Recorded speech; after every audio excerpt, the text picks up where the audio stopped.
अस्सलाम वालेकुम एवरीवन। मैं हूं मुआफ़िया मलिक, क्लिनिकल साइकोलॉजिस्ट, इल्मी सिटी के एक न्यू लाइव सेशन के साथ। जैसा कि आप सब लोग जानते हैं, इल्मी सिटी लेकर आता है डेली बेसिस पर लाइव सेशंस जो ना सिर्फ हमारी पर्सनल ग्रूमिंग करते हैं, बल्कि लाइफ के डिफरेंट एस्पेक्ट्स पर हमें हेल्प आउट भी करते हैं।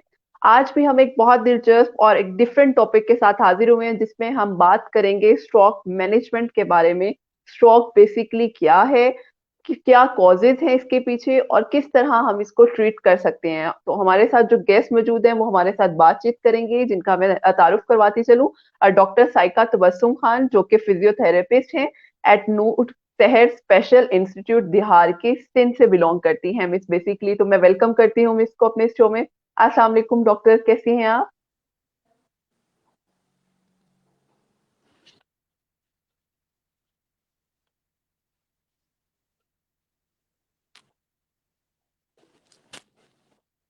जी मिस, आपको मेरी आवाज आ रही है? जी, अस्सलाम वालेकुम। जी, आपकी आवाज़ अब आई है मुझे। वालेकुम सलाम। मिस कैसी हैं आप? अल्हम्दुलिल्लाह ठीक-ठाक। आप सुनाएँ, आप कैसी हैं? अल्हम्दुलिल्लाह। मिस, आज हम बात कर रहे हैं स्ट्रोक मैनेजमेंट के हवाले से। तो मैं चाहती हूँ सबसे पहले आप हमारे ऑडियंस को थोड़ा-सा बताएँ कि किस तरह पता चलता है स्ट्रोक का, बेसिक आइडेंटिफिकेशन क्या होती है स्ट्रोक के हवाले से? अच्छा, अब बेसिकली देखिए स्ट्रोक जो है वो आम ज़ुबान में उसको या उर्दू में उसको फ़ालिज कहते हैं, ठीक है? जी, अब स्ट्रोक का ये होता है कि सबसे पहले हमें ये अंडरस्टैंडिंग होनी चाहिए कि बेसिकली फ़ालिज होता क्या है और हमें कैसे होता है, मतलब पीछे एक मैकेनिज़्म चलता आ रहा होता है ना, कोई भी बीमारी हमें किस तरह से होती है। तो सबसे जी, पहले हम वो देखेंगे, ठीक है? उसके बाद अब हम देखेंगे कि सबसे पहले आप देखें स्ट्रोक क्या होता है। हमारे ब्रेन को या हमारे दिमाग के अंदर नसें होती हैं, ठीक है? आर्टरीज़ होती हैं। जी, अब है कि जब वो आर्टरीज़ या तो फट जाती हैं, रप्चर हो जाती हैं या क्या होती हैं ब्लॉक हो जाती हैं। कोई भी क्लॉट आता है, चाहे वो ब्रेन के अंदर बनता है, चाहे वो बॉडी के किसी भी ब्लड क्लॉट बनता है और वो वहाँ से खून के साथ गर्दिश करता-करता आपके दिमाग में आता है और जब आपके दिमाग में आता है तो आपके दिमाग की जो रगें हैं उनको ब्लॉक कर देता है। इस तरह से क्या होता है कि जब आप दिमाग के एक मखसूस हिस्से को, जिस भी हिस्से की रग को ब्लॉक किया है वहाँ पे खून नहीं जा रहा, यानी ब्लड सप्लाई नहीं हो रही। जब ब्लड सप्लाई नहीं हो रही या खून नहीं जा रहा तो ज़ाहिर-सी बात है ऑक्सीजन सप्लाई भी वहाँ पे नहीं होगी, ठीक है? जब ऑक्सीजन सप्लाई नहीं जी, होगी तो इससे क्या होता है कि आपका वो जो टिश्यू होते हैं वो विदिन सेकंड डैमेज होने लग जाते हैं। लाइक आप ये कहें कि जैसे ही ब्लड सप्लाई रुकी और फटाफट आपके टिश्यू जो हैं वो डैमेज होने लग जाएँगे। अब जी, इसके जो है साइन और सिम्पटम्स भी होते हैं, लेकिन उससे पहले मैं आपको एक और बात बताना चाहूँगी कि centre for disease control and prevention है। उन्होंने ये रिसर्च की और रिसर्च में पता चला कि स्ट्रोक जो है या फ़ालिज जो है वो 5th लीडिंग कॉज़ है डेथ की इन यूनाइटेड स्टेट। जी, लाइक देखें कि आप कितना कॉमन है फ़ालिज हो जाना। फिर दूसरी बात ये है कि इसके कुछ साइन एंड सिम्पटम होते हैं, अर्ली साइन एंड सिम्पटम जिनको हम देख के या जैसे हमें पता चलता है तो उसके बाद हम क्या करते हैं, हमें जैसे पता चले तो हम अर्ली इंटरवेंशन लेनी चाहिए या हम फटाफट पेशेंट को हॉस्पिटल सेटिंग में ट्रांसफ़र करें। फ़ास्ट कहते हैं कि जो है ना वो एक हार्ड रूल अप्लाई होता है फ़ास्ट। तो एज़ सून एज़ पॉसिबल हो तो आप उसको हॉस्पिटल सेटिंग में लेके जाएँ। फिर सिम्पटम्स इसके क्या आते हैं कि जैसे आपको पैरालिसिस हो जाता है, ठीक है? और बेसिकली ह ये जो एक सीरीज़ स्टार्ट हुई है, ये पैरालिसिस को लेके ही चल रहे हैं कि पैरालिसिस किन-किन वजह से होता है ना। तो जैसे एक पैरालिसिस हो जाता है स्ट्रोक में या वीकनेस हो जाएगी और one side of the body में वीकनेस हो जाती है, मसल वीक हो जाते हैं, आपकी स्पीच में प्रॉब्लम आ जाती है, आपकी विज़न में प्रॉब्लम आ जाती है, आपके फेस का एक साइड जो होता है वो ड्रॉप हो जाता है, आपकी एक आई जो है वो हुँ, प्रॉपर क्लोज़ करते हैं वो नहीं होती, आपकी एक साइड पे जी, रिंकल, ठीक है? जब आप हँसते हो तो आपकी अनइवन स्माइल होती है। सम टाइम क्या होती है कि पेशेंट के मुँह से जिसे हम राल बहना कहते हैं, वो भी होती है। और उसके बाद जो है वो एक कन्फ्यूजन सी स्टेट होती है ना पेशेंट की, क्योंकि पेशेंट की कन्फ्यूजन और मेंटल लेवल जो है वो भी अफ़ेक्ट होता है। तो पेशेंट की जी, कन्फ्यूजन स्टेट, ठीक है? और उसके बाद क्योंकि हमारी बॉडी अफ़ेक्ट हुई होती है, वन लिम्ब भी अफ़ेक्ट हो सकता है, वो डिपेंड करता है कि आपके कौन से ब्रेन के हिस्से में स्ट्रोक हुआ है। तो आपकी वॉकिंग में इश्यू आ सकता है, आपके बैलेंस और कोऑर्डिनेशन में इश्यू आ सकता है, हुँ, आपकी हुँ, जो मोटर स्किल होती है, फाइन मोटर स्किल आप ये कह सकते हैं जैसे पहले मैं ईज़िली एक नॉर्मल पैटर्न में लिखती थी हुँ, हुँ, या मैं प्रॉपर तरीके से बाल ब्रश करती हूँ या फिर मैं कोई चीज़ एक जगह से उठा के दूसरी जगह रखती हूँ, तो ये जितनी भी आपकी एक्टिविटीज़ होती हैं, ये क्या होती हैं, ये भी खराब हो जाती हैं। तो इन ये जब ओके, सिम्पटम और जो अर्ली सिम्टम होते हैं ना, उसमें यही होता है कि पेशेंट एक तो अनकॉन्शियस होता है, जैसे आपको फटाफट पेशेंट को लेके जाना है, तो आपको कैसे जी। पता लगेगा? अनकॉन्शियस होकर गिरेगा और पेशेंट के मुंह की एक साइड जो है वो ड्रॉप हो जाएगी, आंख बंद होने लगती है, तो और पेशेंट की जो है वो पैरालिसिस हो जाता है। तो आपको फटाफट इमरजेंसी सेटिंग में पेशेंट को मूव करना है। ओके, ठीक। तो मिस, क्या ये स्ट्रोक है, ये हेरिडिटरी होता है या नहीं? अच्छा, इसमें जो है फिर आगे अगर आप देखें कि स्ट्रोक की कॉजेज़ क्या आ जाती हैं, तो कॉजेज़ में ये है कि स्ट्रोक, हाँ, आपकी जेनेटिक बहुत एक इम्पॉर्टेंट रोल प्ले करती है कि माइट बी आपकी फैमिली हिस्ट्री में जी। स्ट्रोक चल, क्योंकि स्ट्रोक की जैसे मैंने आपको बताया ओके। कि blood clot, like high blood pressure की वजह से हो सकता है स्ट्रोक, ठीक है? हम्म। या जी। की वजह से, तो ये मल्टीपल कॉजेज़ आती हैं, तो जेनेटिक इसमें एक इम्पॉर्टेंट रोल प्ले करती है। ठीक। ओके। अच्छा मैम, ये तो आपने बता दिया। मैं चाहती हूँ थोड़ा सा हम कॉजेस को डिटेल में बात करें। जिस तरह आपने बताया, एक दो रीजन तो ये हैं, जिस तरह हेरिडिटरी है, उसके अलावा क्या हमारे एनवायरमेंटल फैक्टर या हमारी डाइट या मेडिकली ऐसे कौन से इश्यूज होते हैं जिससे हमें अलार्मिंग मिलता है कि अगले पर्सन को स्ट्रोक होने वाला है या हो गया है, इस तरह की जब सिचुएशन होती है तो? अच्छा, इसमें देखें कि जैसे अगर हम कॉजेज़ की बात करें, जैसे आपने डाइट की बात की, डाइट एक जी। बहुत इम्पोर्टेंट फैक्टर होता है, क्योंकि हमारे हमारी डाइट में घी, तेल, मीठा, इन चीज़ों का इस्तेमाल बहुत ज़्यादा होता है। एज़ अ जी। एशियन पाकिस्तानी हम ये चीज़ें बड़ी लाइक करते हैं। जी। तो क्योंकि आप सॉल्ट ज़्यादा ले रहे हैं, आपके खाने में नमक बहुत ज़्यादा है, या आपके खाने में घी, तेल का इस्तेमाल बहुत ज़्यादा है, यानी कि फैट्स आप बहुत ज़्यादा कंज़्यूम कर रहे हैं, मीठा आप बहुत ज़्यादा ले रहे हैं, तो एक तो आपका कोलेस्ट्रॉल लेवल बढ़ेगा, जिसकी वजह से अल्टीमेटली क्या होता है कि आपके ब्लड में फैटी एसिड ज़्यादा हो जाते हैं और फिर वो क्लॉट हम्म। बनता है। दूसरा ये है, जब आपका ब्लड प्रेशर हाई होता है, तो ब्लड प्रेशर जैसे ही आपका हाई होगा, तो वो क्या होगा कि वो एक अफ़ेक्ट करता है कि आपकी आर्टरीज़ जो होती हैं, वो रप्चर हो जाती हैं ब्रेन में। तीसरा ओके। फैक्टर को बताया है कि या आप सॉल्ट लेंगे तो उससे भी आपका ब्लड प्रेशर क्या होता है, वो हाई होता है।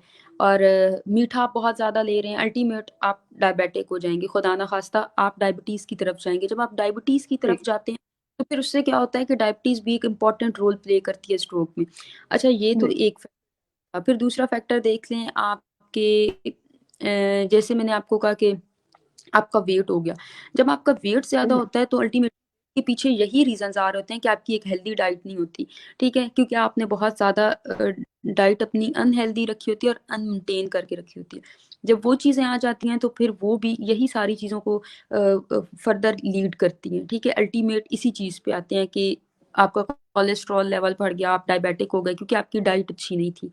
तीसरी चीज़ जो आ हम्म। जाती है, वो है जैसे आपकी इनएक्टिविटी। अगर आप इनएक्टिव हैं, आपका सेडेंटरी लाइफ़स्टाइल है, आप एक्सरसाइज़ वग़ैरह नहीं करते, जब आप एक्सरसाइज़ नहीं करेंगे, तो अल्टीमेट क्या होगा कि आप एक सेडेंटरी लाइफ़स्टाइल के आदी हो जाएँगे। जब उस लाइफ़स्टाइल के आप आदी हो जाते हैं, तो फिर उससे क्या होता है कि वो आहिस्ता-आहिस्ता आपको आप एक तो ओबीस होना शुरू हो जाते हैं, क्योंकि आपकी कोई एक्टिविटी नहीं हम्म। होती।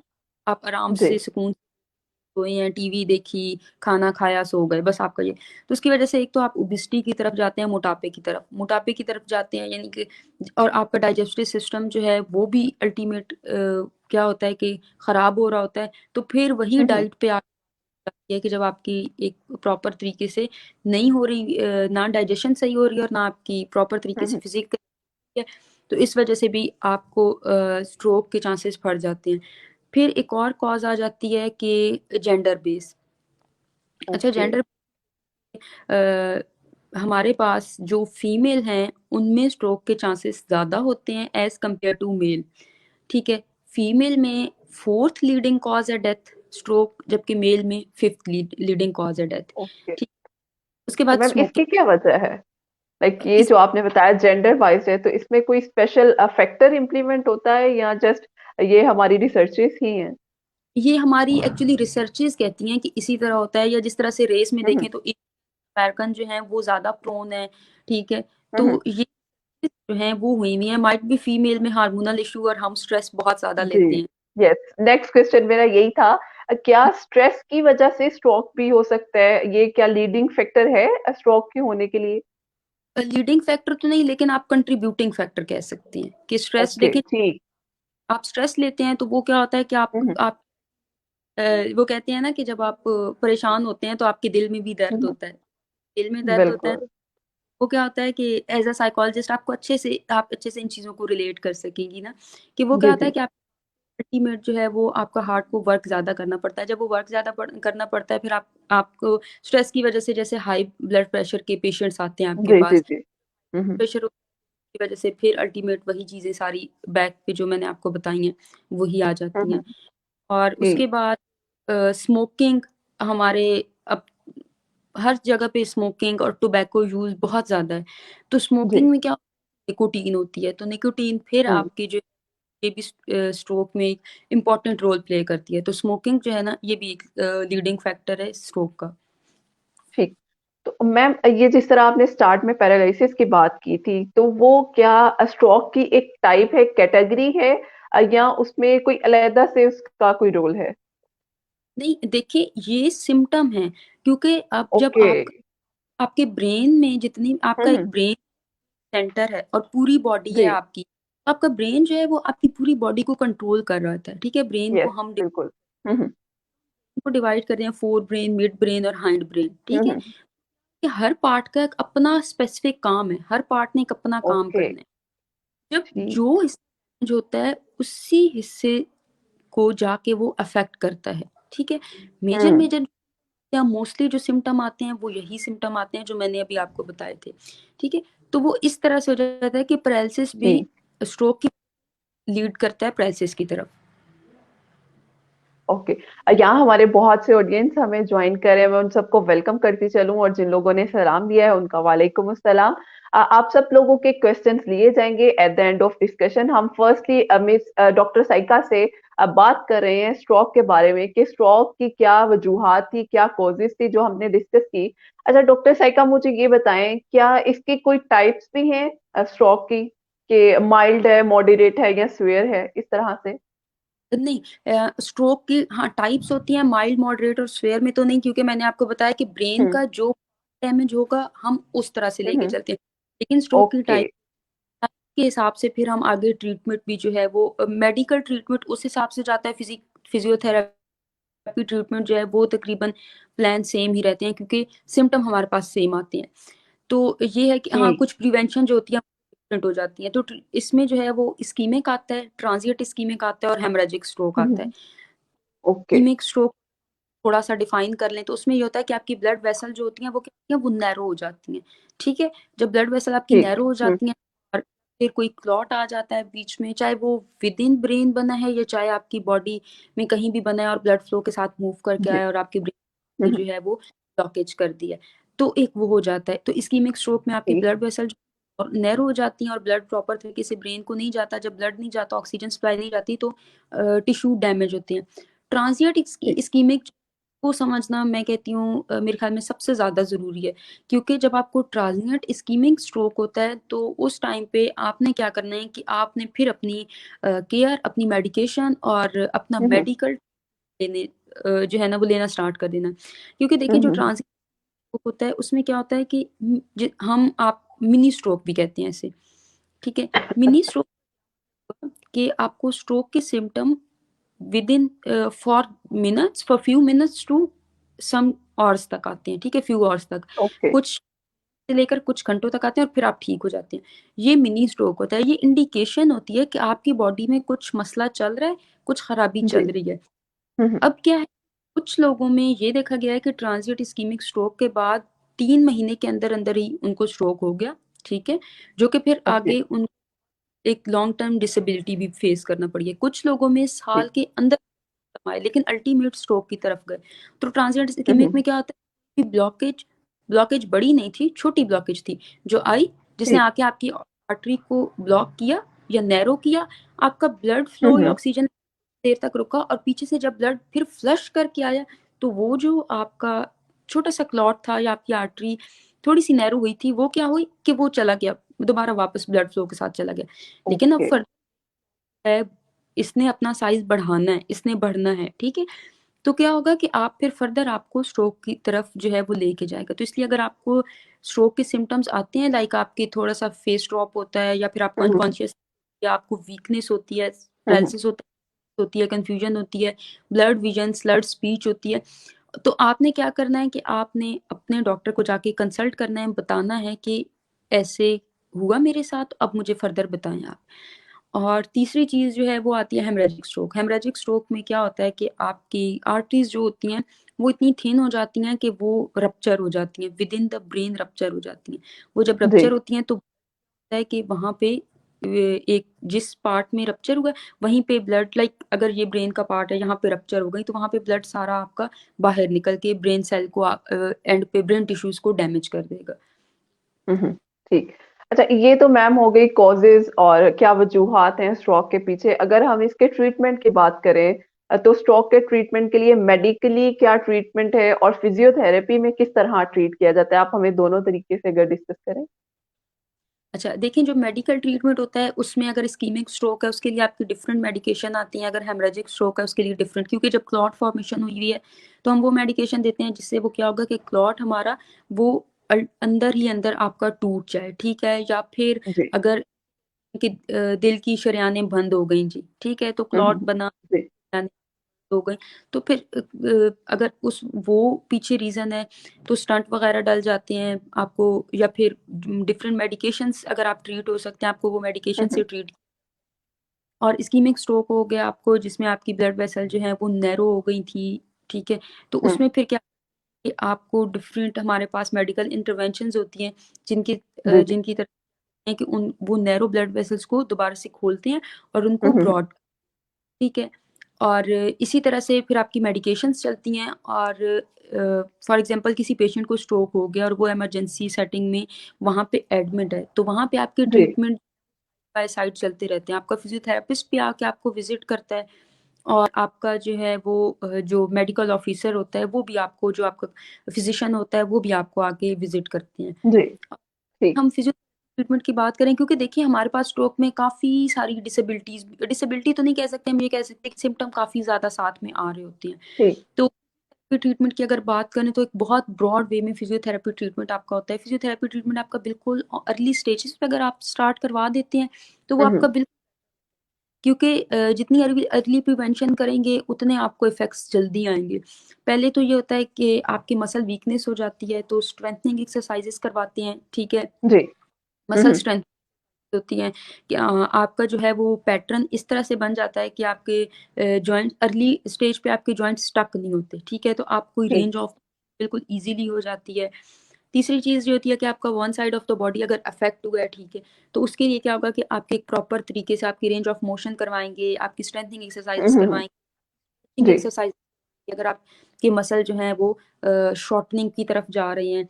फिर आपका फेस जो है वो ड्रॉप हुआ हुआ होता है और आपका आई जो है वो भी अनइवन हुआ होता है, फुल क्लोज नहीं होता। और टीयर आपकी ठीक। आईज से जो, टीयरी आईज भी कहते हैं इसको, तो आपकी आईज से जो है सही। वो पानी, तो इसके लिए जो है वो फेस क्योंकि आपका ड्रॉप हुआ होता है तो इसके लिए आपको टेंस लगा देते हैं, ईएमएस होता है, वो यूज करवाते हैं, आपकी कंडीशन पे डिपेंड करता है। आपकी आई लेवल जो है वो ड्रॉप हुआ होता है, मैनुअल एक्सरसाइजेज होती हैं जो कि आपके मसल्स को क्या करते हैं, लाइक री करती हैं। और फिर जो है इनकी शोल्डर हो जाता है, इसकी range of motion, proper range of motion करवाते हैं, स्ट्रेंथिंग एक्सरसाइज करवाते हैं, आपकी लोअर कोर पे आपका वर्क करते हैं। और आपकी लोअर लिम्ब जो होती है उसमें क्या इशू आ जाता है कि वो भी वीकनेस हो जाती है, आपका बैलेंस लॉस हो जाता है सॉरी, आपका बैलेंस लॉस हो जाता है। तो उसमें आपको क्या करवाते हैं कि आपको एक प्रॉपर ट्रेनिंग करवाते हैं, वॉकिंग ट्रेनिंग करवाते हैं, ठीक।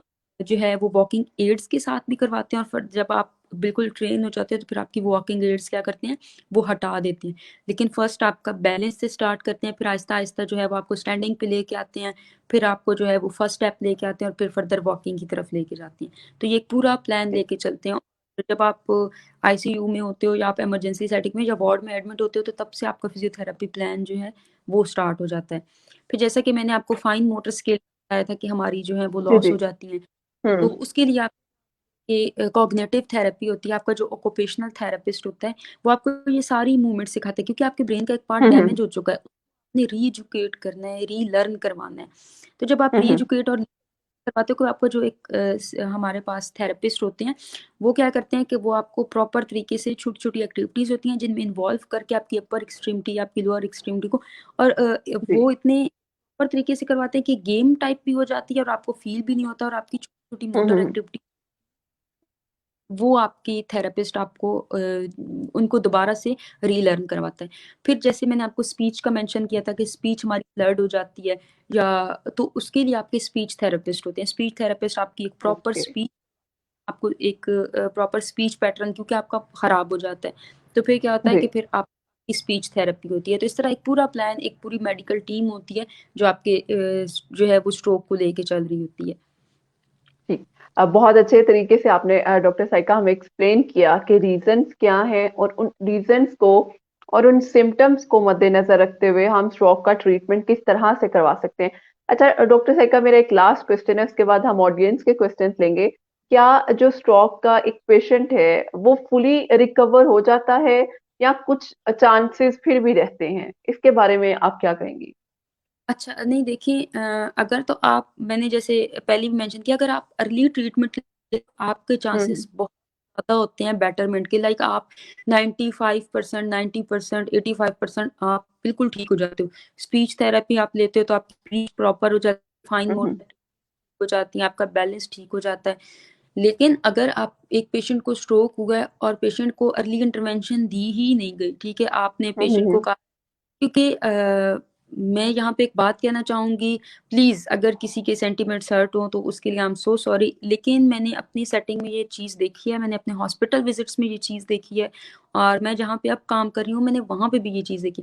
हम लोग जी। एक स्पेशल डॉक्टर के पास जाने के बजाय हम लोग इधर उधर जाते हैं। वो किसी ने दम करने वाला बाबा बताया था, वो बहुत अच्छा, अल्हम्दुलिल्लाह। मुझे कुरान पाक और इन चीज़ों पे बिल्कुल बिलीव है, लेकिन हम्म। देखिए हर प्रॉपर वे होता है। तो या फिर बिल्कुल। लाइक हड्डी टूट जाती है तो हड्डी जोड़ के पास हम जा रहे हैं, ठीक है, फिर बिल्कुल ऐसे ही है। ऐसा ही है, हमारी हड्डी उल्टी जी। जुड़ गई। जब एक हम्म। आप एक ऐसे पास जा रहे हो जिसने एक, जिसको एक बैकग्राउंड किसी चीज का पता ही नहीं है, तो आप उनके पास हम्म। जाएं ही, एक ऐसे बंदे के पास आए, आपकी जिंदगी ज्यादा जरूरी है, ठीक है। तो हमारे माशरे में ये चीज बहुत पाई जाती है। तो जी। और किसी ने फलां चीज दी थी, किसी ने ऑयल रिकमेंड किया था जी, उसने कहा था मालिश करो तो आप ठीक हो जाओगे।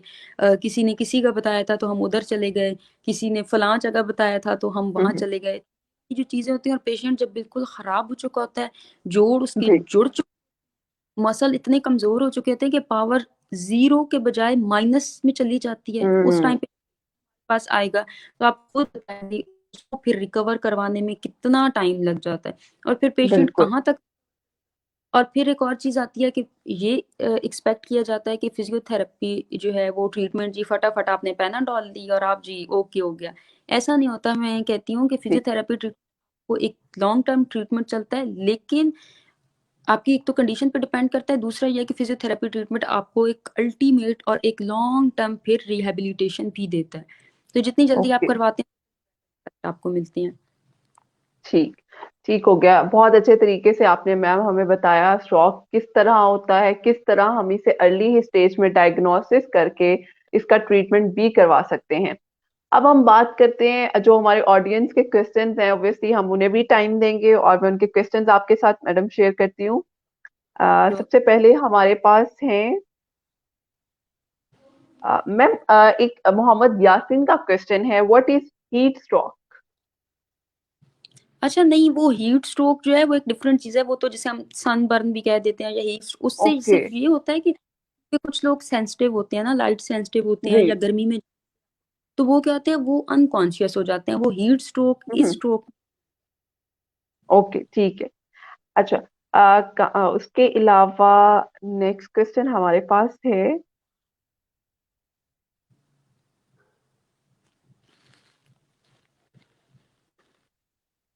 हम्म,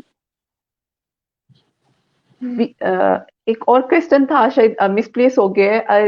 ये पूछा गया था जिनको स्ट्रोक होते हैं या पैरालिसिस होता है, जिनकी हाफ बॉडी जो है वो पैरालाइज हो जाती है, तो क्या उनका ट्रीटमेंट हो सकता है, वो बेहतर हो सकते हैं पहले की तरह? हाँ जी, उनका ट्रीटमेंट बिल्कुल पॉसिबल हो सकता है, और उनकी वो जो है वो पहले की तरह भी हो सकती हैं, क्योंकि उसमें आपका आई एम सॉरी, मेरा थोड़ा सा गला कोई शायद मसला खराब। नहीं है। तो उसमें क्या होता है कि आपका ट्रीटमेंट बिल्कुल पॉसिबल हो सकता है। आप एक प्रॉपर ट्रीटमेंट प्लान के साथ जब आप चलते हो, आप मोडेलिटीज आपको जो हम्म। है वो अप्लाई की जाती हैं, और आपकी रीजनरेशन होने लगती है, नर्व रीजनरेशन होने लगती है, और आपके ब्रेन को प्रॉपर से दोबारा वो नर्व के सिग्नल जाने लगते हैं, तो आपका ट्रीटमेंट पॉसिबल हो जाता है। ठीक। उसके अलावा एक और क्वेश्चन है हमारे पास।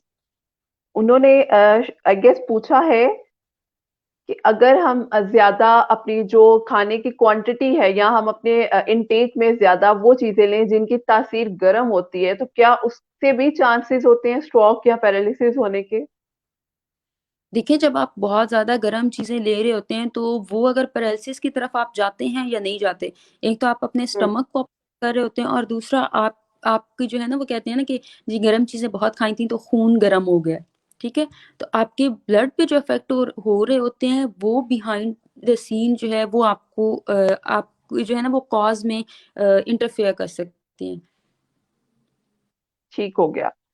उसके अलावा एक और क्वेश्चन है जो शायद मिस हो गया, मुझे नहीं मिला। उनमें यही पूछा गया था कि इन सब ट्रीटमेंट के लिए घर में रहते हुए वो क्या कर सकते हैं? अगर कोई ऐसे लोग हैं जो अफोर्ड नहीं कर सकते या किसी हॉस्पिटल में नहीं जा सकते, तो वो घर में रहते हुए क्या ट्रीटमेंट कर सकते हैं? उसके बारे में आप क्या कहेंगे?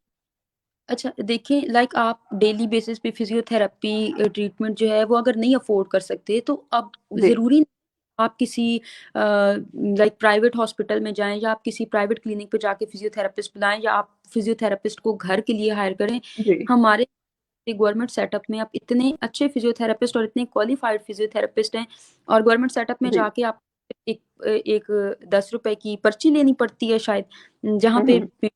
सेटअप में थी वहाँ पे तो उन्होंने वो पर्ची भी 10 रुपए की नहीं रखी हुई थी। वो फ्री में आपको पर्ची बना के देते हैं, ठीक है? तो वहाँ पे अगर आप इतने गरीब हैं तो आप एक एप्लीकेशन भी दे सकते हैं, और नहीं तो आप किसी गवर्नमेंट सेटअप में जाएँ, वहाँ पे एक प्रॉपर फिजियोथेरेपी जो है वो वहाँ पे डिपार्टमेंट्स बने होते हैं टीएचक्यू, डीएचक्यू लेवल पे। तो फिजियोथेरेपिस्ट आपको वहाँ पे फ्री में ट्रीटमेंट और बहुत अच्छा ट्रीटमेंट जो है ना वो देते हैं। ठीक। एंड एक और क्वेश्चन है, लेकिन वो बिल्कुल मुझे आउट ऑफ डोमेन लग रहा है, लेकिन मैं आपके साथ ज़रूर शेयर करना चाहूँगी।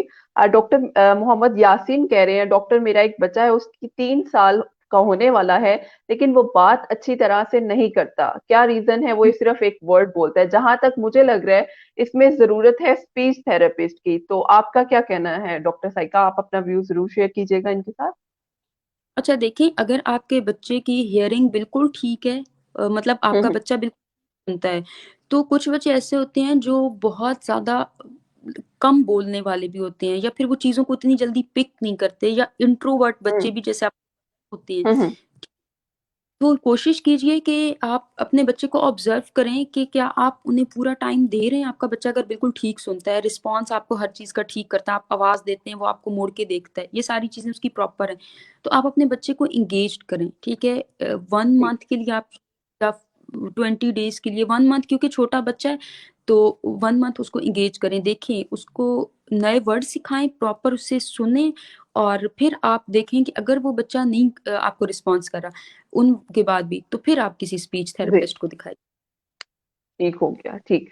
अच्छा मैम, लास्टली मैं एक और क्वेश्चन आपसे पूछना चाहूँगी। जिस तरह हमने बात की, अगर किसी को स्ट्रोक हो गया है, मेडिकल कंडीशंस तो उनकी उसकी ट्रीटमेंट चल रहा है, घर में क्या वो कोई इस तरह की टेक्निक्स जिस तरह हम लोग हॉट बैग यूज़ करते हैं, अक्सर लोग घर में वो एक बॉटल में गर्म पानी डालकर उसकी जो है वो हीट दे रहे होते हैं, तो क्या वो हुँ, चीज़ बेहतर होती है या नहीं? क्योंकि हम लोग हमारे यहाँ लोग बहुत ज़्यादा देसी नुस्ख़ा अपनाने की कोशिश करते हैं इन सारी चीज़ों में, तो क्या वो एप्रोप्रिएट होता है या नहीं? इस हवाले से थोड़ा-सा गाइड कीजिएगा। बिल्कुल, हॉट पैक तो हम खुद भी रिकमेंड करते हैं, हमारे क्लिनिकल सेटअप में भी हॉट पैक का जो है वो मसल अगर स्टिफनेस बहुत ज़्यादा हुई हुई है, तो हम हॉट पैक बिल्कुल यूज़ करते हैं। लेकिन उसके लिए स्ट्रोक पेशेंट है, अगर आप उसके जी। ऐसे किसी कर रहे हैं जहाँ पे, क्योंकि सेंसेशन भी माइट भी, अगर स्ट्रोक पेशेंट है आपका, उसके रिफ्लेक्सेस हुँ, ठीक हुँ। नहीं है, सेंसेशन भी बॉडी की लॉस जो है ना वो हुई हुई है।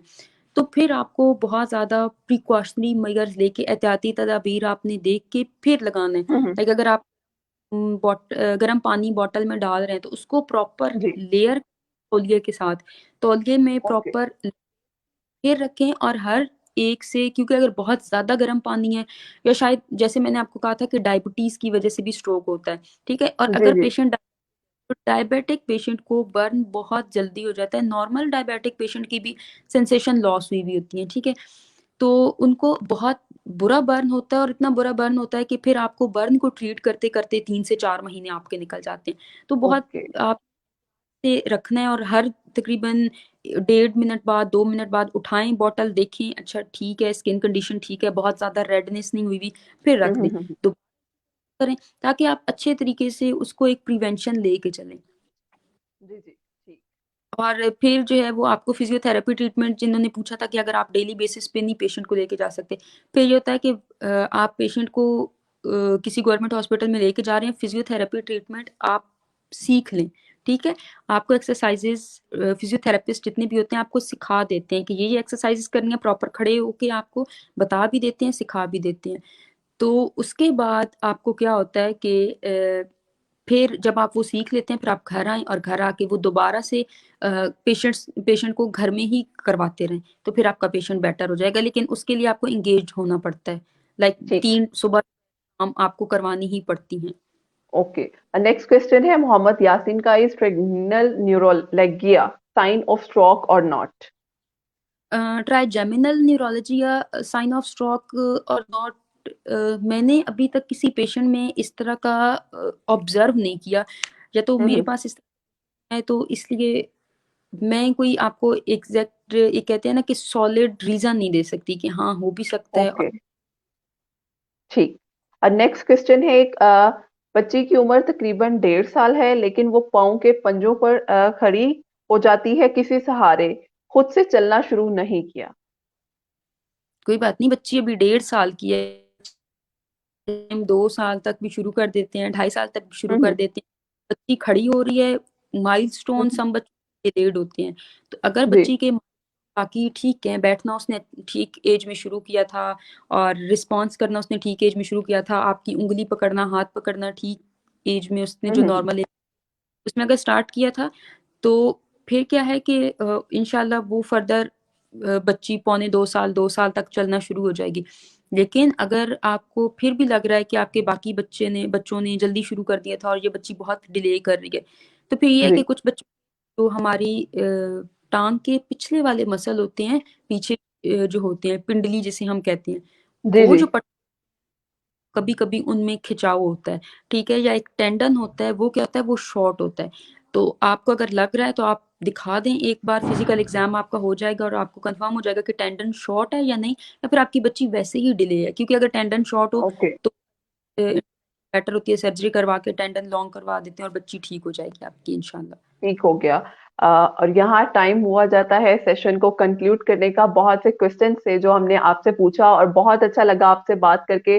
जिस तरह से आपने हमें बताया स्ट्रोक की आइडेंटिफिकेशन, उसकी कॉजेज, सिम्टम्स, और मुझे यहाँ तक पे सब उम्मीद यही है कि हमारे जो व्यूअर्स हमें सुन रहे हैं वो उन सब ने इस इंफॉर्मेशन को बहुत अच्छे तरीके से कलेक्ट किया होगा और इस पर इम्प्लीमेंट भी करेंगे, क्योंकि हमारे यहाँ छोटे छोटे इश्यूज होते हैं और हमें नहीं पता चलता कब वो सिवियरिटी की तरफ लीड कर जाते हैं।